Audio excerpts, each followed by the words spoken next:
and also the executive director of Franklin University's Leadership Center and the co-executive director of Franklin University's Global Center for Healthcare Education. And I am so excited that each of you have joined us this morning as we continue in our pull series, our powerful, unmistakable legacy leader series, which celebrates Women's Histories Month. And as you've seen for the last couple of weeks, we've had some definitely powerful, unmistakable legacy leaders as we started off with Stephanie Rebish. And then last week we had a wonderful presentation. And today we are right along here with Dr. Martina Peng, who serves with me here at Franklin University as the department chair for accounting, finance, and risk management. She has been teaching for Franklin for 15 years and is actively involved in the Financial Planning Association and the National Association for Personal Financial Advisors. She is passionate about promoting financial literacy and helping her community. Martina launched Franklin University's VITA program, which is a volunteer income tax assistance program, where students prepare free tax returns for low-income families in Central Ohio. This is the 10th year for the VITA program, and we at Franklin are committed to giving back to our community and mostly appreciate Dr. Peng for her commitment and dedication to this wonderful community asset. Martina also started a pro bono financial planning community project that offers clients free financial planning services, and that's from our students in the program and local financial planners. As you have heard through her bio, she is definitely an advocate to making certain that men and women both have strong financial literacy and that they make good decisions that will help them in all of their financial planning needs. I am excited because I work with Martina every day, and she is a wonderful colleague and supports every initiative here at Franklin. And I can honestly say I enjoy working with her as both a colleague and that she is definitely a friend. She's given me financial planning advice as well. So today, welcome with me, my friend and my colleague, Dr. Martina Peng. And let me say, if you have questions, please feel free to put them in the chat and we will address them at the end of today's session. Thank you. Wow, thank you, Dr. Bowen, for such kind introduction. Really appreciate it. And I'm very happy to be here today with everyone. Let me share with you my screen. Okay, I want to make sure that you can see my screen. Yes, ma'am, we can see it. All right, thank you. So it's really an honor to be here today to talk about this topic that's dear and near to my heart, everyone, because let me share with you a story. About 14 years ago, when I first started teaching at Franklin, I had a student who is very interested in the career in financial planning, and she came to me and met with me, want to talk about all the career options for her. So we sat down, we talked about the options that she can, I paved out the career path for her and getting to know her a little better. And I brought her to the Financial Planning Association meetings that I go to. I connect my students with the professionals in the field. And later on, when I follow with her, back then when we first met, she was an undecided major. But then after we had a meeting, follow up with her, and she shared with me that, Dr. Paul, I'm really sorry, but I don't think financial planning is the right path for me. And I asked her, well, why do you think, why do you don't think that it's a right path for you? And she shared with me, which until today, I can tell you, it's just, I still remember vividly her answer, which was that when I go to these events, when I see those who work in the financial planning industry, I don't see people who look like me. Most of them are males. When I enter the Financial Planning Association meetings, it's very male dominated, which I understand. Back then it was like that, but thankfully things have changed over the years. But what the students share with me is, I do not have the confidence I can't envision myself to be successful in this career. Therefore, she decided not to pursue this career route, but I did share with her that you have great interpersonal skills, good quantitative skills. I honestly think that you can be a very successful planner in this career. Unfortunately, she doesn't see that a lot of female planners when we go to those meetings in those settings. And even though things have changed over the years, I wanted to emphasize the importance of personal finance. And that is why this topic has been so dear and near to my heart, that I want to share the importance of financial literacy with my female colleagues, female friends. Even if that's not a career path that you are taking, it's very important that we work on our financial literacy. And there are several unique challenges that we women face. And I like to share with you some of them. We're natural caregivers for our families. We Most of us, we care for our children. In many studies did show that women provide the majority of informal care to our families, including our kids, could be our elder spouses and our elder parents, and a lot of times including parents-in-laws. So as a matter of fact, approximately 66%, that's pretty high, 66% of caregivers are female or women. So we're looking at all of the time spent on caring for the families, which we love and we definitely want to do it. But there is some impact on women's finance. And if you take a look at the numbers down here, 33% of the working women, they have to cut their work hours. Sometimes we have to pass on for a job promotion. We simply don't have time. We'd have to take a leave. We sometimes switch from a full-time job to a part-time job. Sometimes we need to quit our jobs or maybe take an early retirement. So if you look at the average caregiver, we're looking at a 50-year-old woman who works outside the home. They got a full-time job or a part-time job. And in addition, they need to provide an average of 20 hours per week of unpaid care to their elder parents or to their kids, to their spouses. Now, although men also provide assistance, men also help, female caregivers may spend more time, as much as 50% more on average, providing care to their families than their male counterparts. So as a result, their income, their retirement resources have been negatively impacted. And that is why it's very important for us to look at our finance.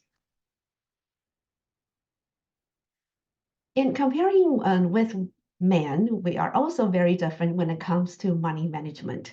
So according to a women's retirement risk study lately, it's done by MassMutual, which is one of the largest insurance companies. Women are more concerned than men about how much they have in terms of their retirement resources. Now, despite the pay inequality, which has gotten better over the years, it's still in existence. The research does show that women are less confident when it comes to how much money they have. Can we have a comfortable retirement life? Women are also shown to be less comfortable taking investment risks. And the reason why the women are less comfortable taking risk is due to several reasons, one of which was that women feel we're less knowledgeable than men when it comes to managing our savings and our investments. Now, a question that I want to throw at all of you is, if you are in a relationship, who is managing the money in your house? Think about it. You may be involved in the day-to-day operations, small decisions, but who is making the long-term, the major financial decisions in your house? Who is the family CFO? Let me ask this way. So a recent global wealth management study reported that, surprisingly, less than 50% of the women are involved in their household long-term financial planning decisions.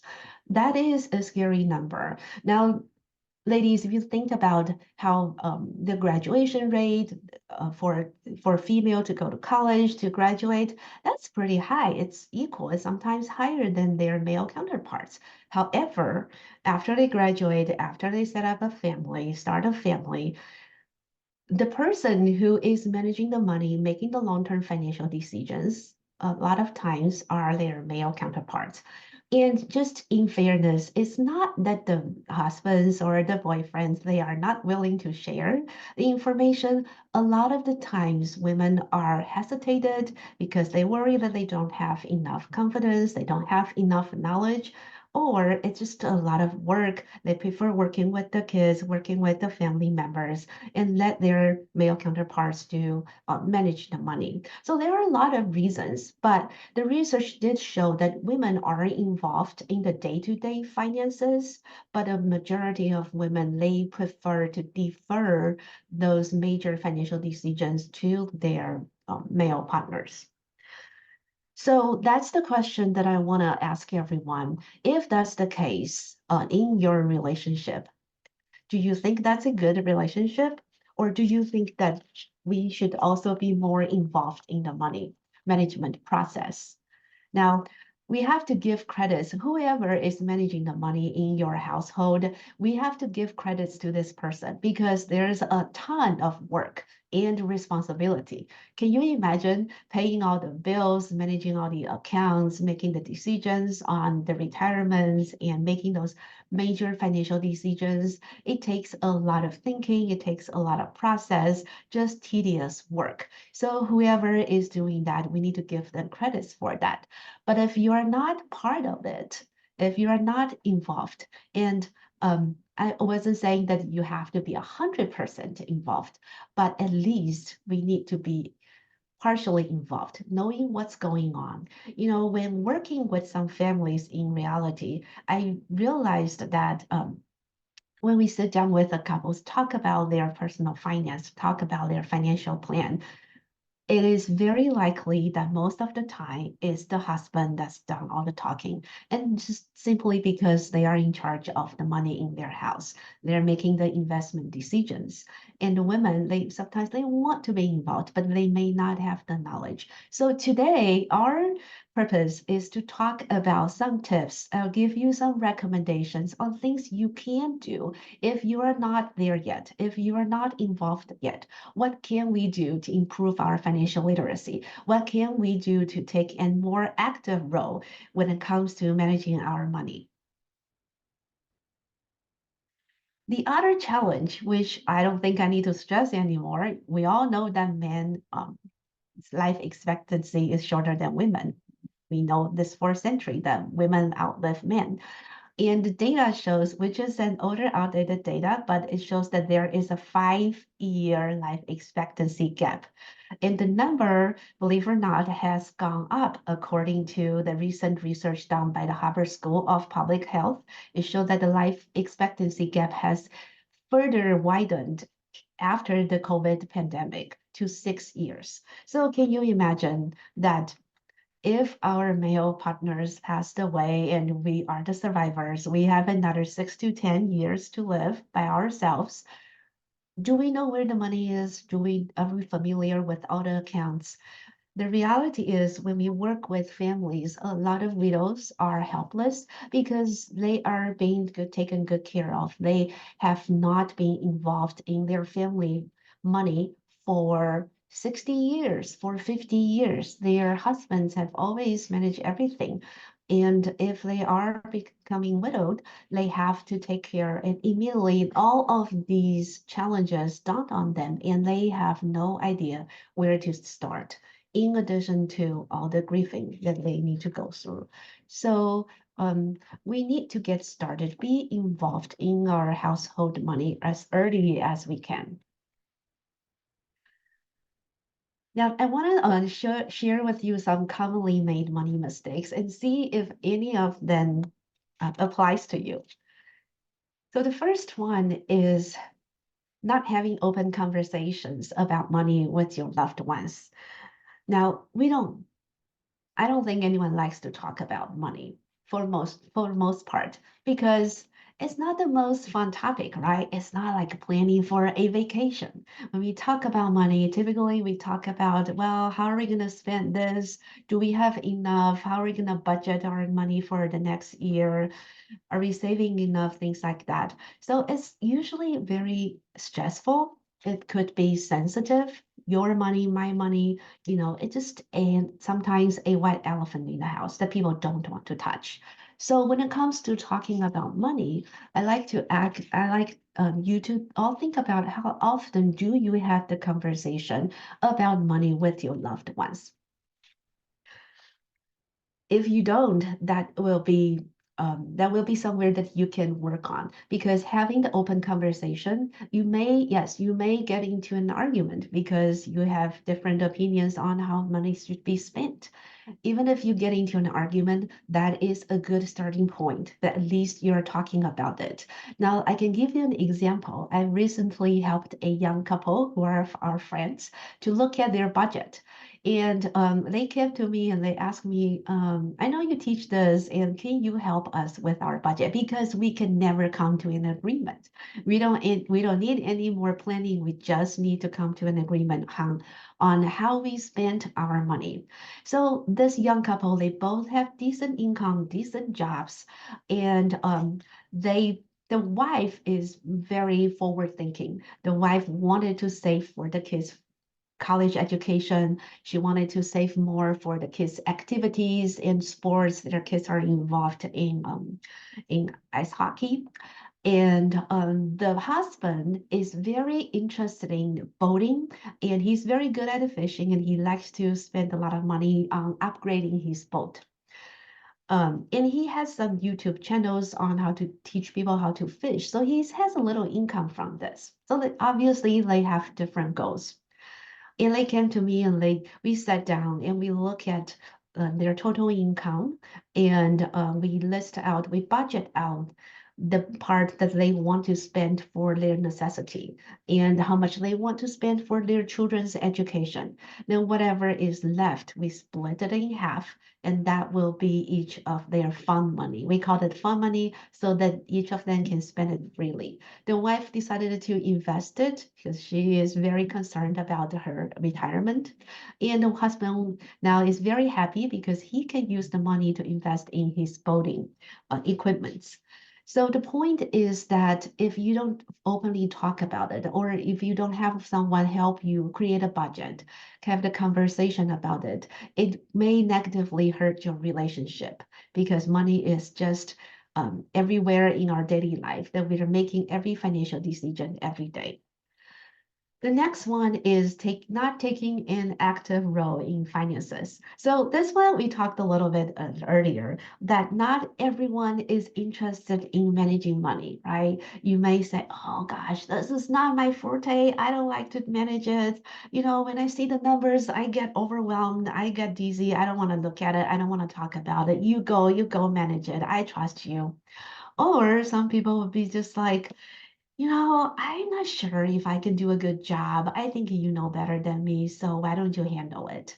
For whatever reason, if you are in a relationship and you're not taking an active role in your finances, I really highly encourage you to um, change your perspective. Even if you are not an expert, and you honestly do not have to be an expert on personal finance, because you just need to take a more proactive role.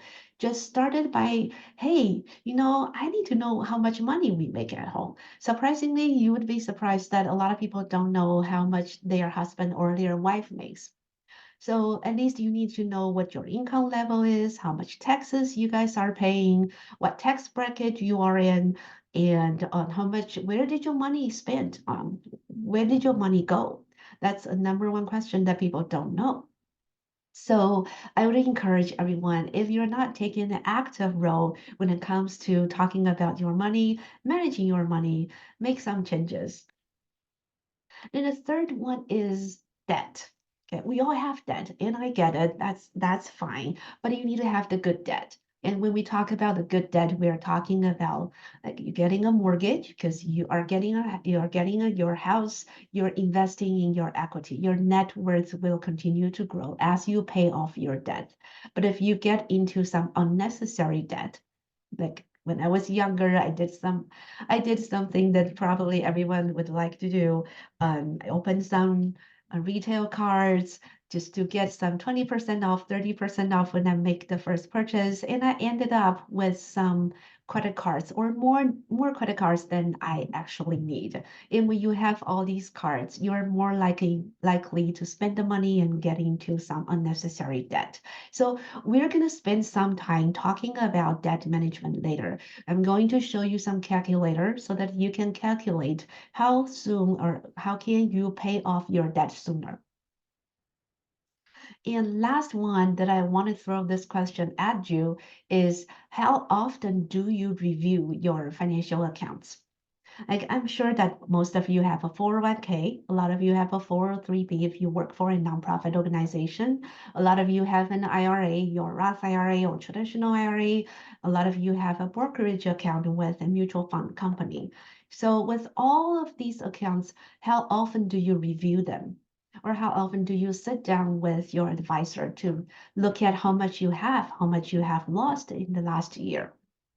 If you haven't done that for a while, this is one of the mistakes that you want to avoid because the first step is that you need to recognize how much you have, what your investments are invested in, like in your retirement, your employer provided retirement account. If you have one, that's great. But do you know what you're investing in? Do you know the performance of your account in the past year? A lot of the employers offer free financial consultation. They hire a third party to provide the service to their employees. I would highly recommend you take full advantage of that so that you know what's going on in your finance. All right. So let's take a look at some tips that I could offer you so that you can be better with your finances. The first one I'd like to show you is organize your financial accounts. Now, I want to share with you that when I visited my mom last year and went back to Taiwan to visit my mom, and my mom asked me, well, can you look at my financial accounts? And I have so many of them. And I asked my mom, well, how many do you have? I can help you consolidate them. And she handed me a handful, actually, I think it's a stack of these are the checkbooks. When you open an account in Taiwan, they give you one book, similar to the checkbook, to record your balances. So she handed me a stack of them. And I said, Mom, how many accounts do you have? Are these all bank accounts?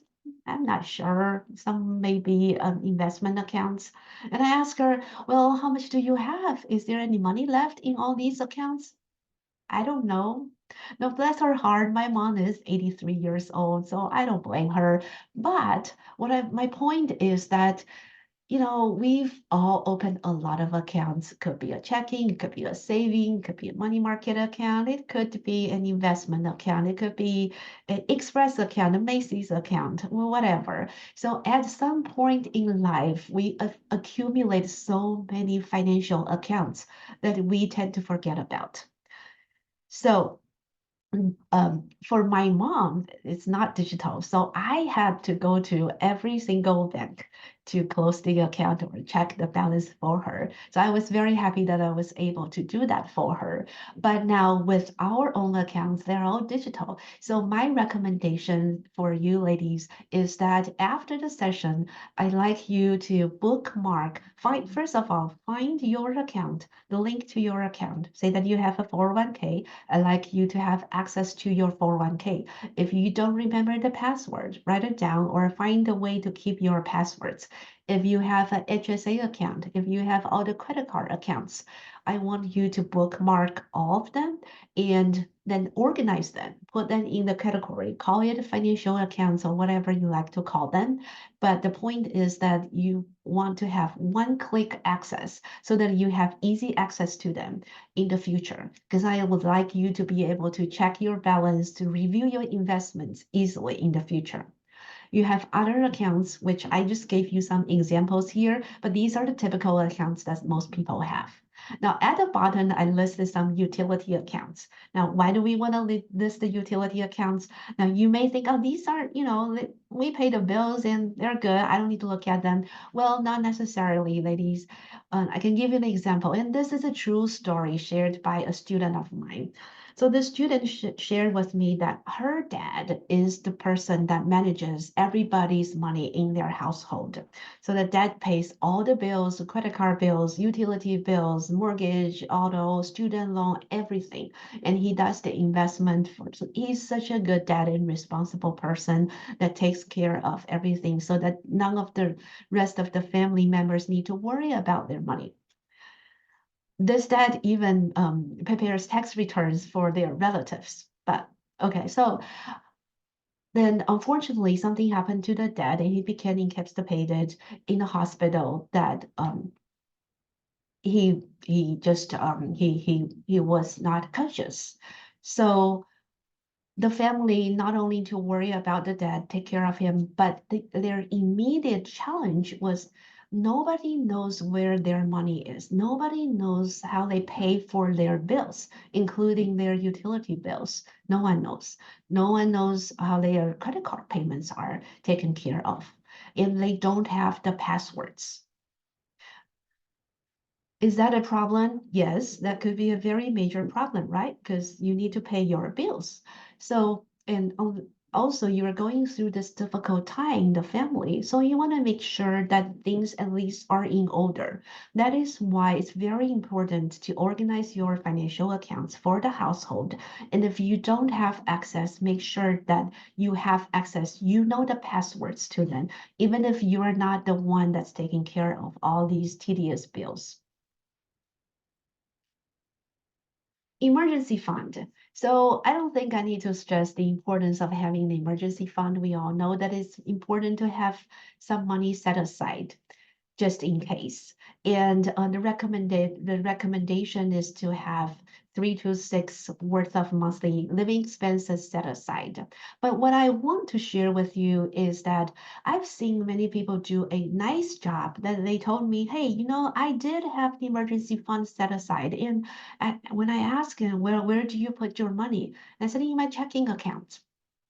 Okay, so a lot of people have, say, $10,000 or even a little more sitting in their checking account, not earning any interest. Now, ladies, you all go grocery shopping, right? I'm sure you all do grocery shopping. You know how food expenses have went up in the past couple years.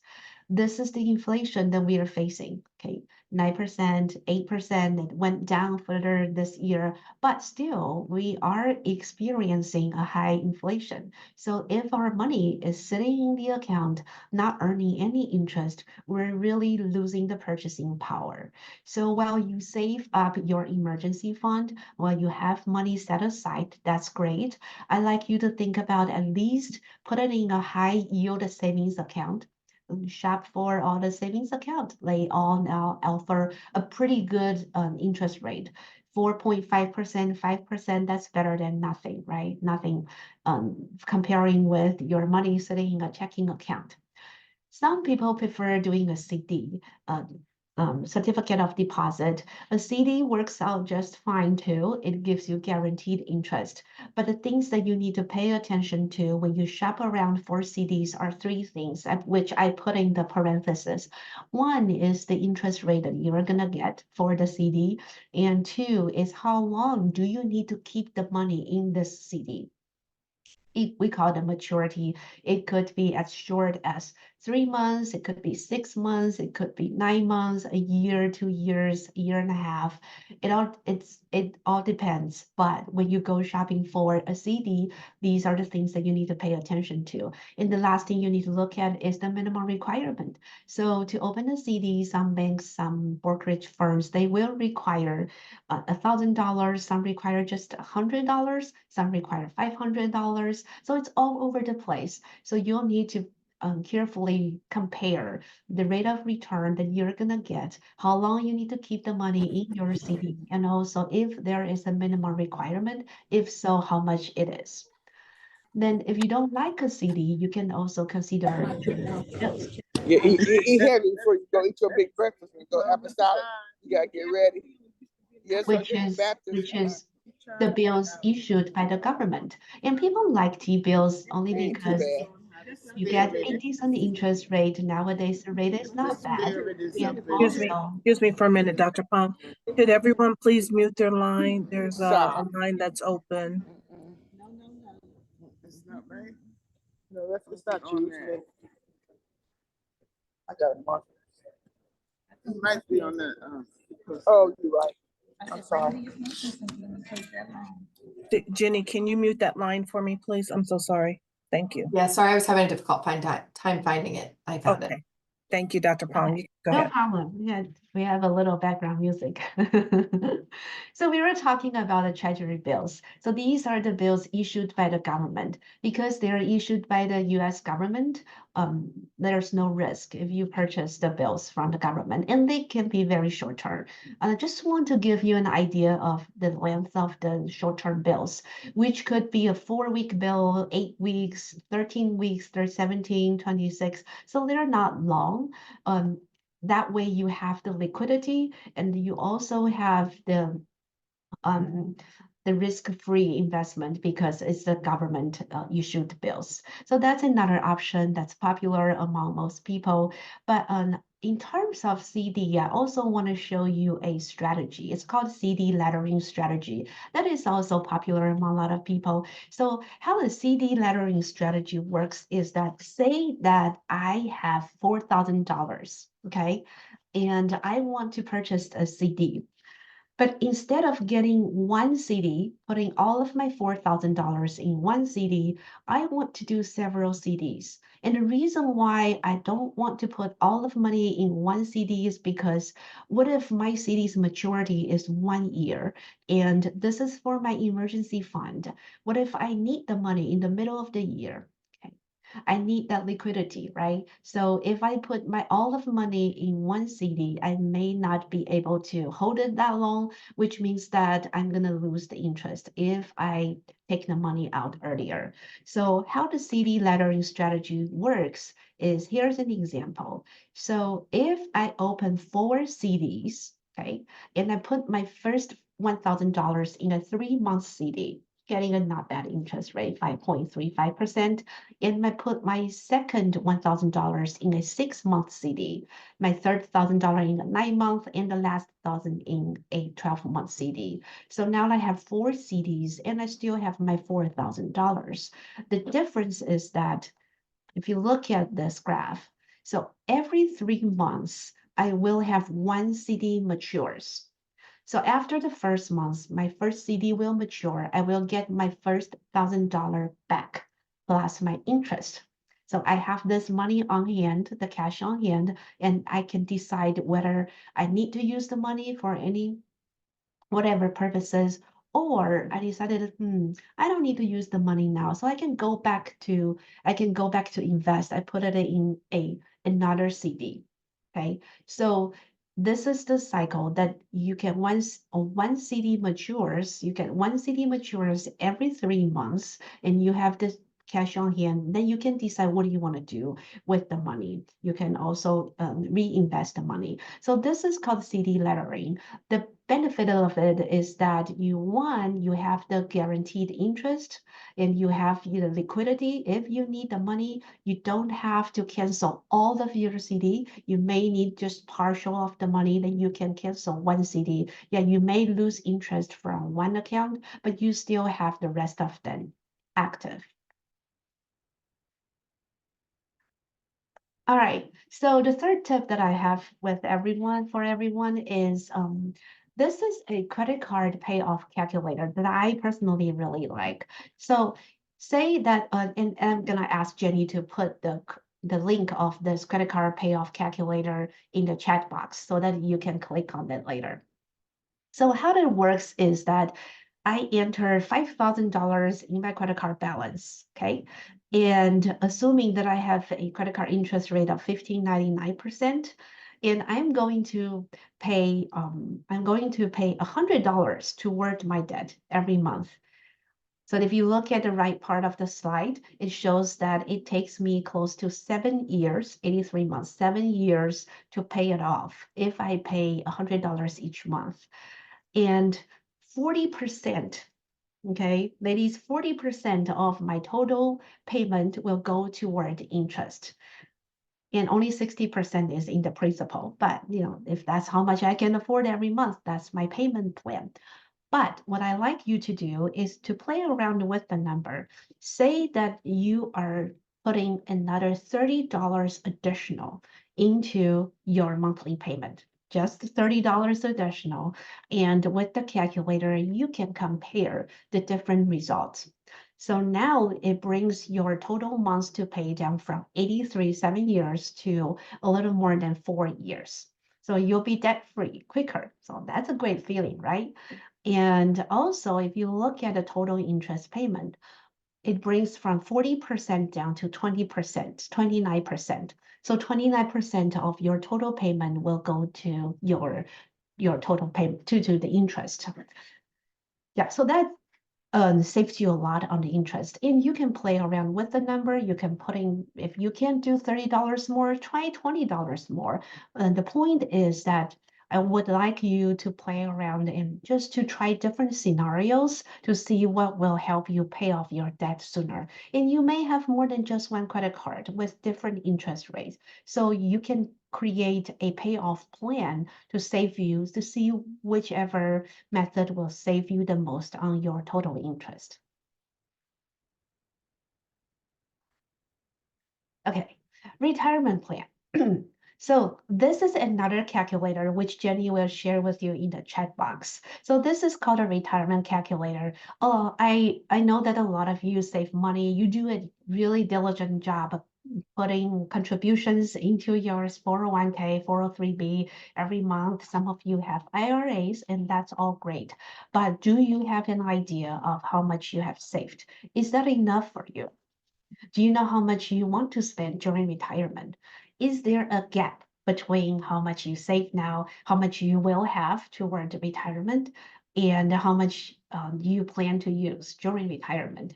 My experience is a lot of people wait until they are in their early 60s when they're really close to retirement. Then they started thinking, oh my gosh, I'm thinking about retiring in a couple years. Do I have enough saved? Okay, I need to need to talk to my financial planner about this.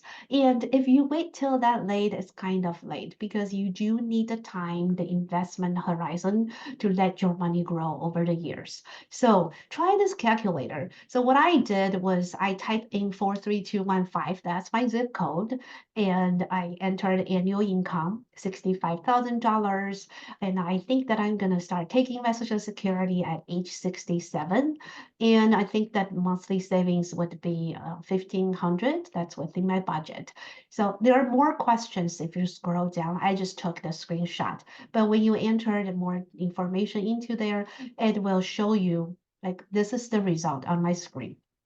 That if I expect to spend 120,000 for my retirement expenses, it is recommended that I save a minimum of 36.76 a month based on what I have already saved. And if I were to retire at this age. So it gives you a very clear idea of where you stand. And knowing where we stand is the number one step that you need to know if you are oversaving or if you are undersaved. Okay, the next thing that I like you to do after this is to create your Social Security account. So all of us have a Social Security account because we have a Social Security number, right? And years ago, the Social Security office, they used to send us the paper documents, the paper statement where you could see how much money you have in your account and your working history and how much is the estimated retirement benefit that we are going to get, assuming we retire at certain age. They don't send out the paper copies anymore due to budget, but what you can do is hop onto the Social Security website, ssa.gov, and Jenny can put that in the chat box as well. And click on create an account. If you haven't done so, then you create an account. you will be able to pull up all of your earning histories over the years, and you can run a really precise estimate of how much you are able to get during retirement. The older you are, the longer earning history you have, the more accurate the number is. Because if you're still young, you're only in your 20s, 30s, it'll make a projection for you on your future earnings. But if you already have the earning histories, then the money is pretty set. The numbers are pretty set. So what I want to show you is a number that I just estimated. So it will give you an idea. If I were to retire at 62, I want to start taking my money at age 62. This is how much I can get. But if I decided, oh, I'm going to wait a little bit, I'm going to wait until my full retirement age, 67. This is how much I'm going to get.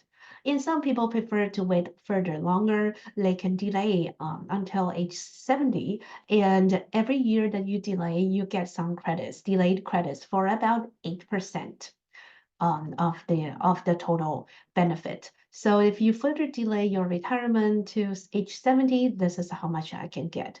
So this, when you run the estimate, it'll give you a really good idea of how much you can forecast for your future Social Security money.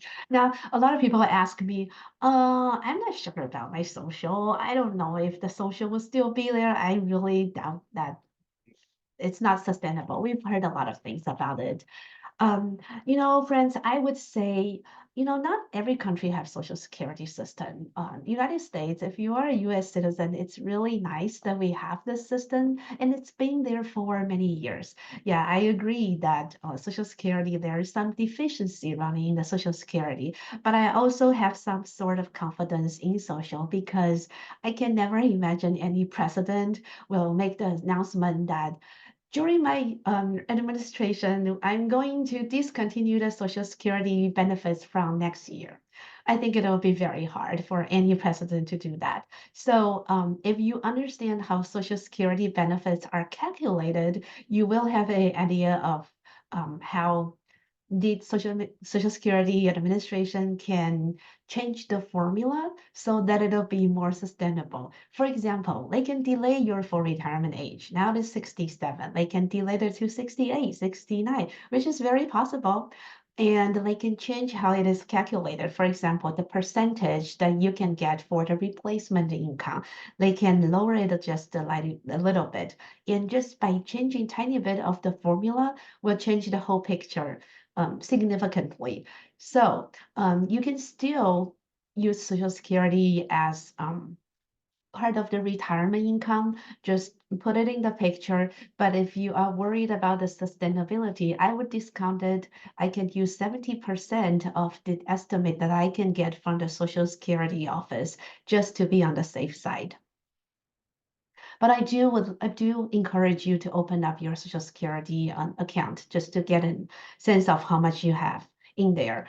And when you go to the Social Security website, make sure you go to the one that ending with .gov, the government official website. There are a lot of fake ones out there trying to steal your personal information. So make sure you go to the ssa.gov.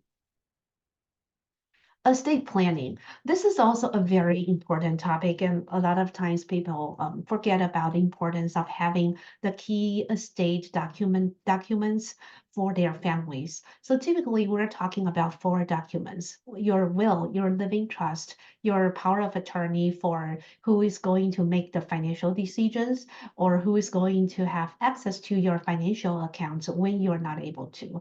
And the last one is the power of attorney for medical decisions. Who is going to make the major medical decisions when we are not able to.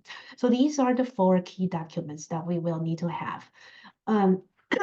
There's a lot in estate planning, but I want to stress the most important one is that there is a difference between will and living trust. And the reason why you want to have a living trust in addition to a will is that if you have a living trust, it holds all of your assets.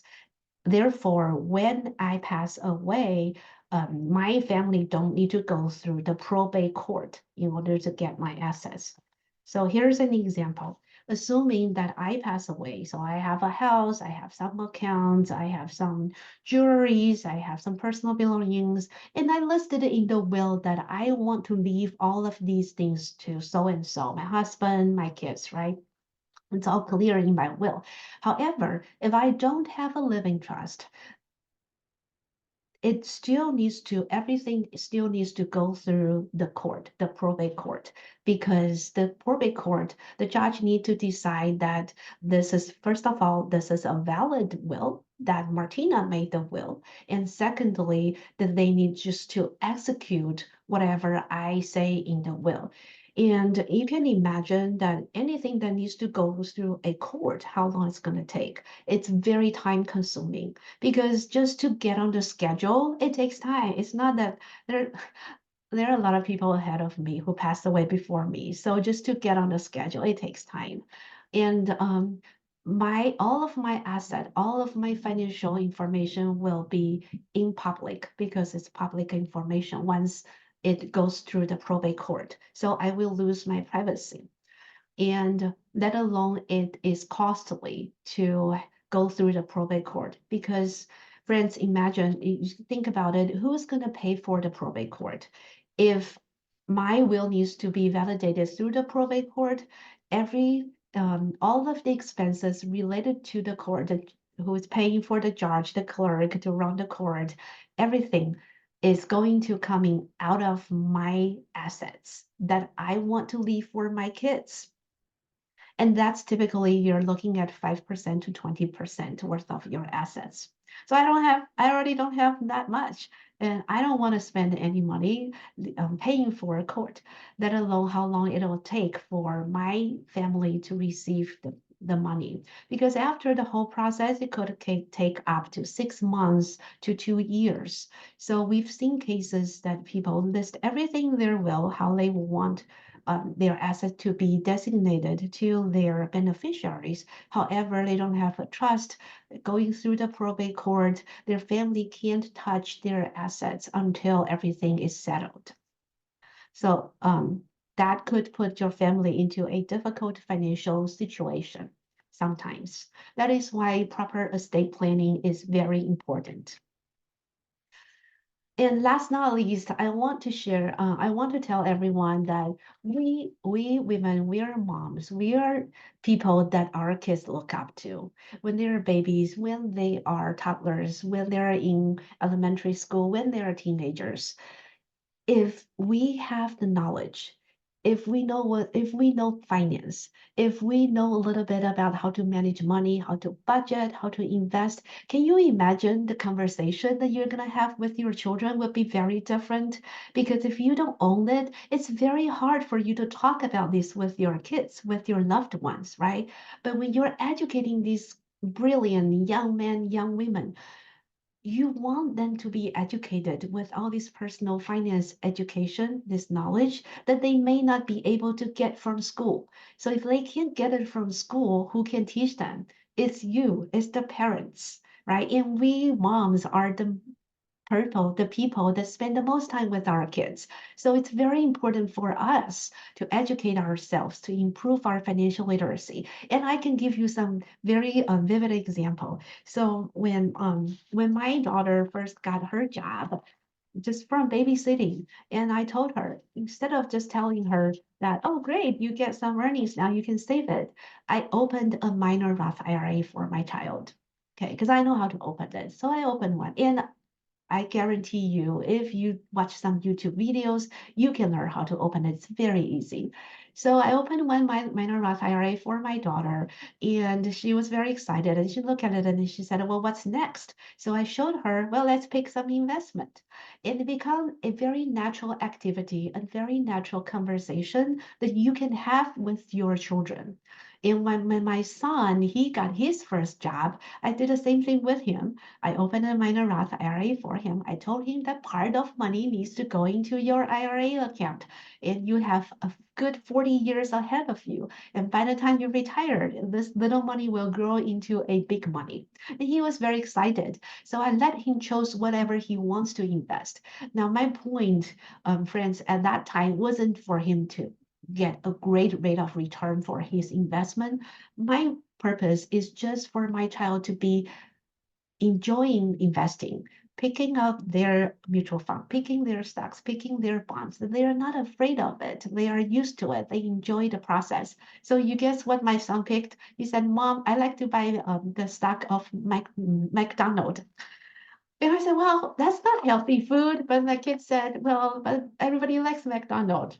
So I let him purchase some stocks from McDonald's, and he really enjoys it. So give them the opportunity to buy the things that they enjoy. For example, he likes to eat fast food, then he buys the stock from the fast food company. If your child enjoys, say, they like outfit from Lululemon, let them do that.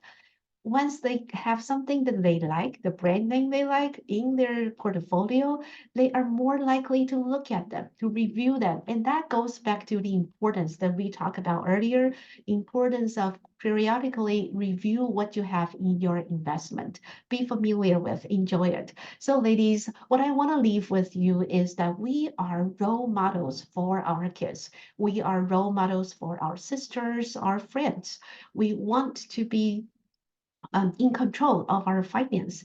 And if you are not there yet, it is totally fine. I like you just to get started. Watch some videos to get started. If you are a visual learner, do the steps that I shared with you earlier to get the ball rolling. And just making step-by-step progress, I can guarantee you, you're going to be more confident, more familiar as you navigate through this personal finance journey. And I'm going to stop here.